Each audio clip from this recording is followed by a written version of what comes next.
Halo para reader penyuka komik, berjumpa lagi di channel Suka Ngomik.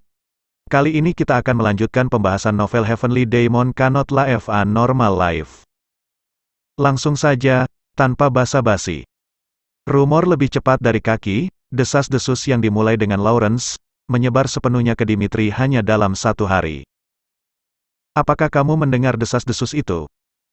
Rumor bahwa Tuan Roman menaklukkan Bloodfang. Apakah itu masuk akal? Tuan Roman adalah setengah sen yang bahkan tidak bisa menggunakan pedang dengan benar. Awalnya itu adalah rumor, bahkan jika seseorang seukuran Master Roman pergi ke tempat berburu dan menangkap babi hutan. Namun pada kenyataannya adalah rumor itu meningkat seolah-olah dia telah membunuh naga legendaris. Aku mendengar bahwa Master Roman sedang menunjukkan sesuatu di depan penduduk tetap Lawrence. Tapi mungkin ksatria dari Dimitri yang membuat piringnya. Hari itu, ksatria dari Dimitri meninggalkan kastil dengan tergesa-gesa. Benarkah? Lagi pula, bagaimana seorang kutu buku Dimitri melakukan hal seperti itu? Sebagian besar tidak percaya. Sama seperti orang tidak mempercayai anak gembala. Citra Roman di Dimitri jauh dari dapat dipercaya. Rumor yang tidak masuk akal. Orang-orang itu sangat mencolok. Bahkan ketika para pedagang yang berasal dari Lawrence mengucapkan kata-kata mereka, satu-satunya reaksi mereka adalah ejekan. Pada saat itu, pria berbicara tentang rumor untuk waktu yang lama. Anak laki-laki yang sedang merapikan barang-barang di sebelahnya menusuk telinganya. Apakah Master Roman menaklukkan Bloodfang? Aku merasa hatiku tenggelam. Nama anak laki-laki itu adalah Kevin. Dengan bantuan dari Roman, dia mencari nafkah dengan melakukan tugas-tugas yang kemudian diselamatkan oleh Hans. Dia tidak pernah bisa melupakan hari dia bertemu Roman. Saat hidupnya jatuh ke neraka saat dia dipukuli oleh kru Bloodfang, Roman muncul seperti malaikat dan mengirim penghakiman pada gerombolan orang jahat tersebut. Jeritan kru Bloodfang. Cara dia menusukkan belati ke mulutnya dan memotong lidahnya tampak terlalu keren untuk Kevin. Sejak saat itu, Kevin punya mimpi. Biarkan aku menjadi pria kuat seperti Tuan Roman. Orang kuat yang bisa melindungi orang-orangku dari bahaya apapun. Di dunia tandus yang tak seorang pun bisa dipercaya. Itulah satu-satunya cara bagi keluarga kami untuk bertahan hidup. Saya tidak tahu kapan atau di mana geng Bloodfang akan menyerang lagi. Tetapi ayahnya tidak bisa bertindak sebagai kepala rumah tangga. Jadi dialah yang harus bekerja keras. Kemudian rumor itu datang, semua orang Dimitri menganggapnya sebagai rumor, tetapi Kevin yakin bahwa itu benar.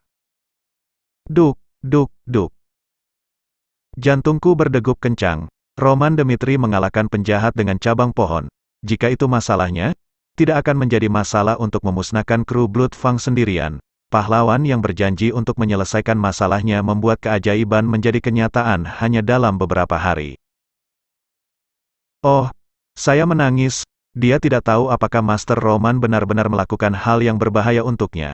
Tetapi fakta bahwa dia tidak melupakan janjinya pada dirinya sendiri, yang hanya orang biasa, dia menyeka air matanya, kemudian berkata, saya harus bekerja.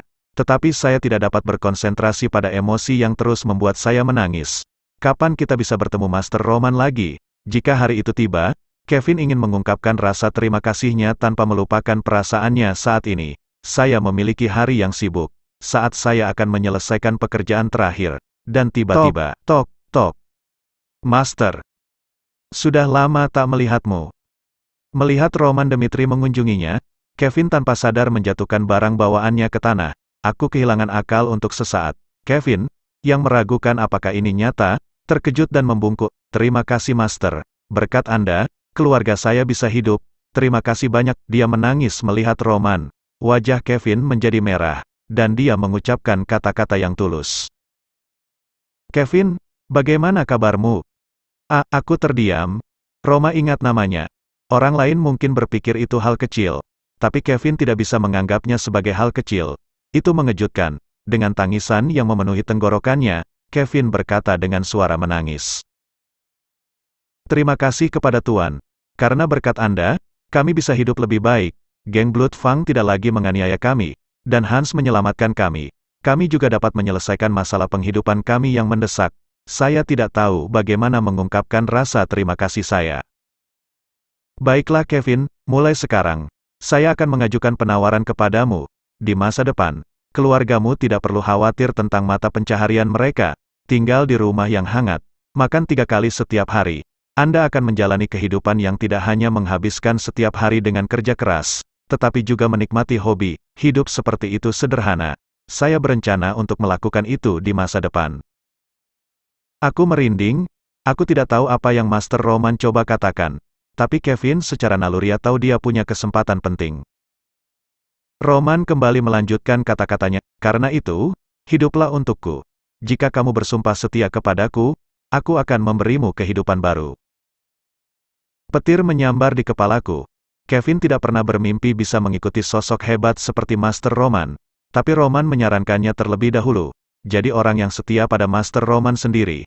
Dia tercengang memikirkan bahwa itu mungkin tidak nyata. Tetapi Kevin tahu dia tidak bisa melewatkan tawaran Roman. Itu adalah insting. Kevin berbaring tengkurap dan membanting dahinya ke tanah. Mulai sekarang, aku akan hidup untuk Tuan Roman. Jika Tuan Roman menyuruhmu mati, maka kamu akan mati. Dan jika kamu diminta membunuh seseorang, kamu akan membunuhnya. Itulah janji untuk menjaga keluarga kita.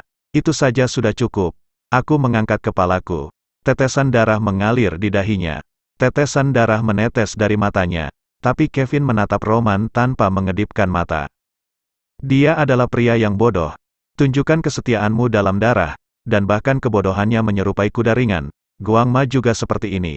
Atas perintah Roman untuk mempertahankan kursinya, Guangma adalah satu-satunya yang melawan ratusan partai politik. Pada saat itu, dia hanyalah seorang pria tanpa nama. Dan dia mendapat julukan Guangma, meskipun tubuhnya dipenuhi luka akibat serangan dari segala arah, dan darah yang mengalir dari tubuhnya. Guangma menghentikan faksi tanpa mengerang. Kesetiaan surga. Ketika dia pertama kali mengumpulkan kuda ringan, dia bersumpah setia dengan meletakkan kepalanya dalam kata-kata Roman. Hidupku adalah milikmu mulai sekarang. Suara Kevin itu lebih dari sekedar kemiripan dengan Guangma. Kevin lebih ekstrim dari orang gila. Itu membuat Roman tertawa. Dia menemukan seorang anak dengan pesona lain. Dalam kehidupan baru ini, Roman siap menerima ikatan baru. Ya, kamu milikku mulai sekarang. Saat ketika belum ada yang memperhatikan Roman, Roman punya seorang pria yang akan setia padanya bernama Kevin. Bersumber dari novel Heavenly Demon. Nah para reader, dukung kami dengan cara like, komen, dan subscribe. Salam suka ngomik.